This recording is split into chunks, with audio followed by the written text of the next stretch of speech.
So I've done a previous post on specific phobia. What is it? What counts as a real phobia? And what's just a quirky fear? And so on.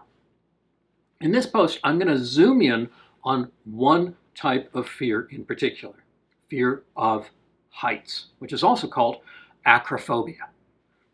So what would we do in therapy?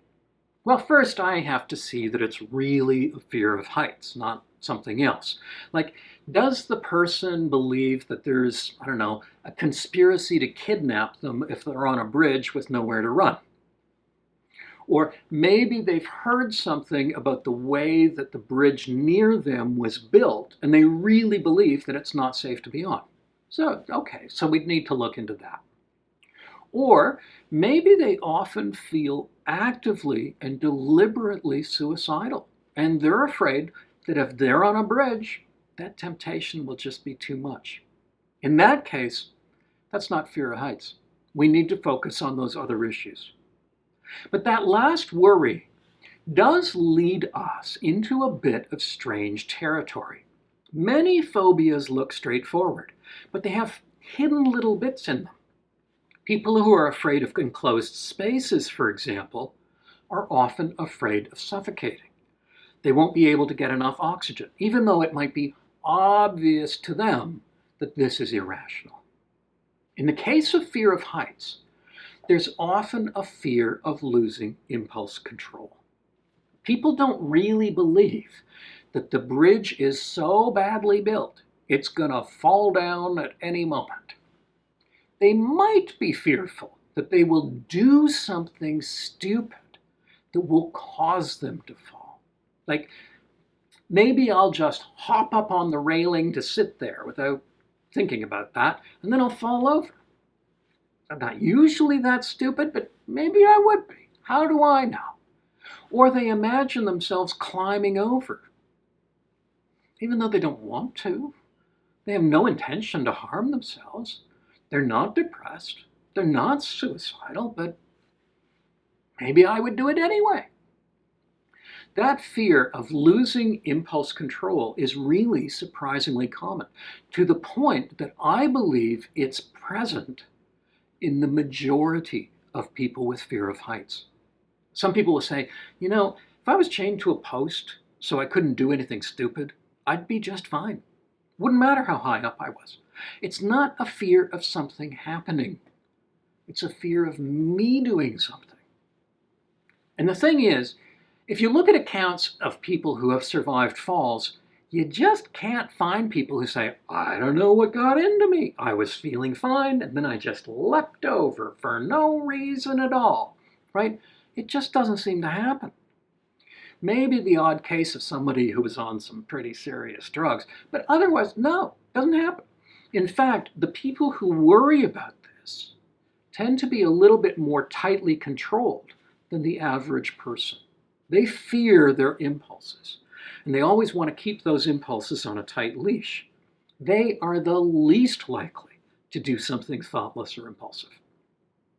So I'd always look for that, and we'd really investigate those fears and see what's really going on. If it's genuine suicidality, clearly I want to know. Okay, then what? Well, then we do a brainstorming exercise to come up with all of the things they avoid, all the places they could reasonably be in a high place, all the things that they'd like to be able to do, or that their life makes a good idea.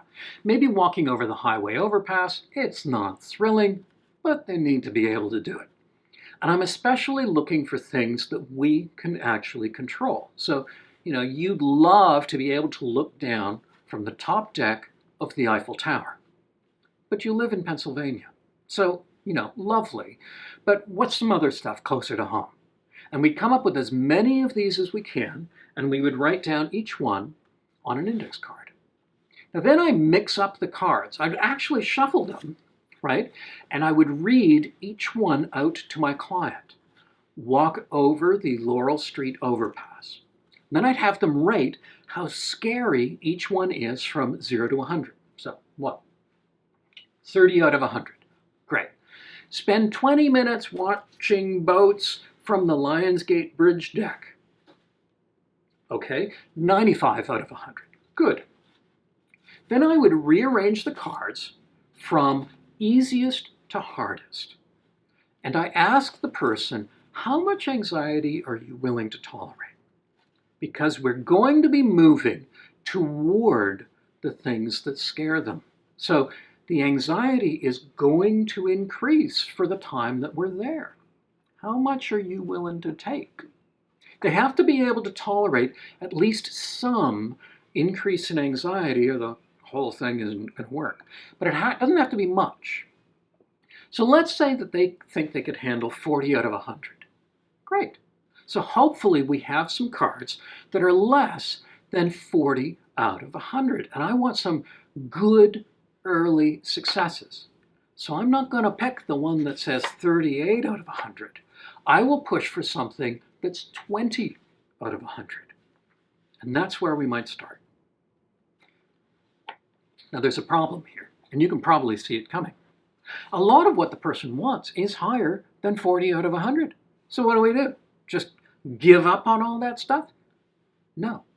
We work on the easier items, and magically, the more difficult items get easier, even though we've never done them. Think about a stepladder. Standing on the bottom rung, maybe that's 10 out of 100. The second rung, let's say, is 20 out of 100. The fourth is 40 out of 100, and so on. So we get the person onto the bottom rung and have them hang out there until the anxiety fades away. At this point, the second rung, which they haven't done, is no longer 20 out of 100. The bottom rung is practically nothing, and the second rung, maybe the second rung is now 10 out of 100. So now we can work on that one. Once that one's no problem, the third one is really no more fearful than the first one used to be. So the deal with this kind of exposure work is we are not working up to more and more terrifying tasks. We're changing the tasks so that they are less terrifying. The truth is, we may never do anything that scares this person more than 40 out of 100. But we will get to the Lionsgate Bridge, right? By the time they get there, it won't scare them any more than standing on a chair used to. Okay, so we're going to do a series of exposure exercises, starting easy and working our way up the list. But really, the list itself is going to get easier and easier and easier. And here's where one of the most important ideas comes in. We have to stay with the task long enough for their anxiety to drop.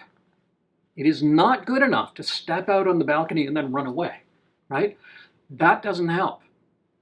We need to step into the situation and stay there. At first, the anxiety will probably climb. And it may feel like, oh my God, if I stay here, it's going to get worse and worse and worse until I can't stand it. But it doesn't. Eventually it stops rising and it plateaus a bit. It's not perfectly flat, right? But it's not getting a lot worse. And then if you stay there even longer, it begins to come down again. This height is losing its ability to freak me out. And it's that third phase, which we call the therapeutic window, that we need the person to get into. So with most exposure work, the duration is really important. It cannot be too short. We need to take our time and hang out with it until the anxiety fades. And then what happens? We love it? No. The anxiety is not replaced with joy, at least not at first, right? It's replaced with boredom. It just gets dull hanging out here with nothing to do. Okay, big deal, here I am, same place, whatever.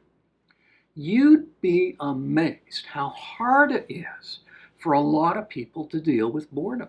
They always want to use that as their signal to stop the exposure exercise. I'm bored. Stay there. Boredom means it's working. Boredom is the goal. Now, usually we'll define in advance how long our exposure is going to be. And usually it's half an hour or longer. Now, we really want to give it enough time for the anxiety to peak and start coming down. Now, it may never get to zero. That's totally fine. It just has to get lower than its peak. And the longer it's dropping, the better. It also helps to do the same exercise more than once. The first time is almost always the worst. So if we're always doing something new, you're getting the worst time of this one, the worst time of the next one, the worst time of the one after that, right? If you go back, you can really see your progress. Hey, last time I was here, I was pretty anxious. This time, not so much. It peaks at a lower level and starts coming down quicker. So one of my mottos is, whatever you do it twice, at least. And then we want the person to go out of their way to make that situation a part of their life.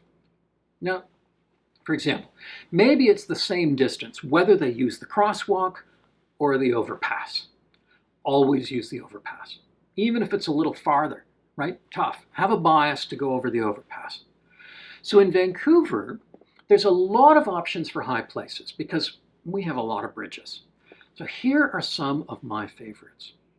There's the overpass that I've been talking about.